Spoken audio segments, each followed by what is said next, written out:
Toastmaster, fellow Toastmasters. When I was a kid, I used to explode, not literally, but emotionally.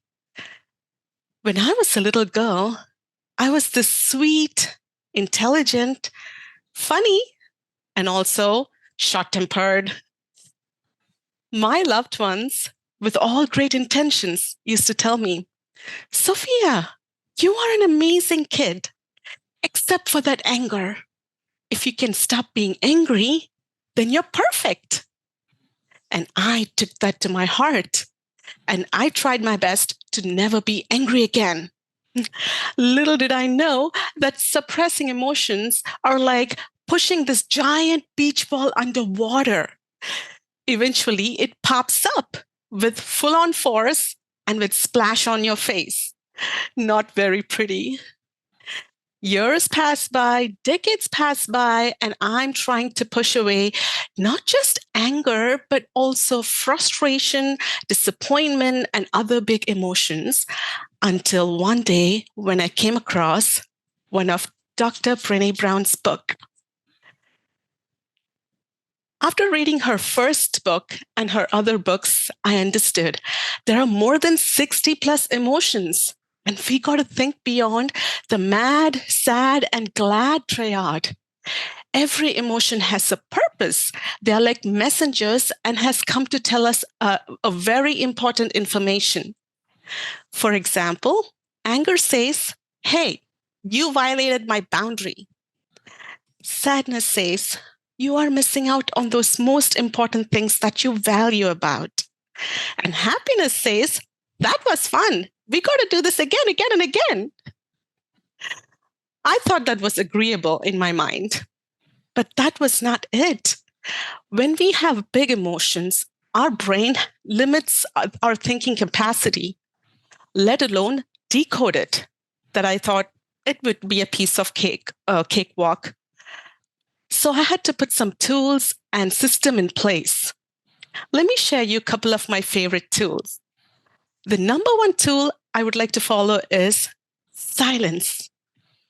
Every morning, for just about 5 minutes, I would sit in silence and visualize my day, how things are going to be, the challenges, how I would like to respond, because most of the time it's the same old things. Like in my case, it's chores, kids, husband.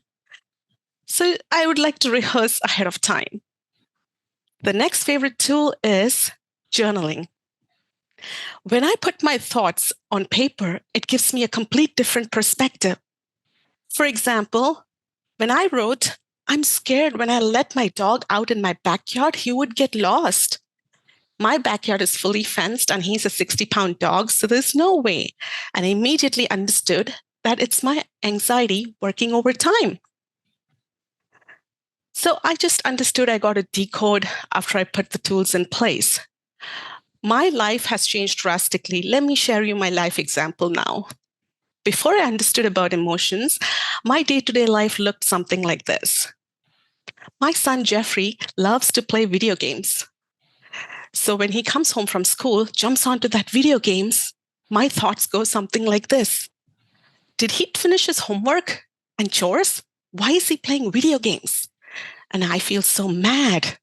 And I go, Jeffrey, stop playing video games. Go do your homework. But now, after I understood the purpose of my emotion, the same scenario looks something like this. Again, my thoughts go, did he finish his homework as well as chores? Why is he playing video games? I feel so mad. And I go, take a pause, take a deep breath. My anger is saying, I want to teach my child to be responsible, but with love and respect.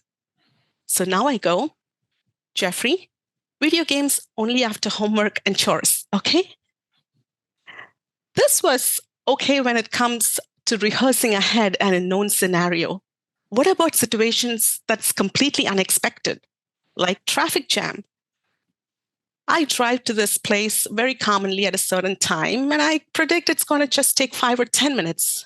And suddenly, because of some crash, this traffic jam, and I get into the super frustration mode. What the heck? Why there is traffic jam at this time? Blah, blah, blah. So when something unexpected happens, we can use humor as a tool. We got to catch ourselves in our very first word. Like I said, I go something like, what the heck? Why is this happening now? And at that time, I want to replace those words into something really funny. For example, I go, uh-oh, or oopsie daisy. So I don't go down that rabbit hole of frustration. So my friends, I want to encourage each one of you to have your own toolbox to manage your big emotions. So you can actually make better decisions when it comes to your daily life or big decisions with full-on confidence and clarity. When those unexpected challenges arise, irritable moments come, or even come across somebody really annoying, then remember, don't explode, just decode. Madam Toastmaster.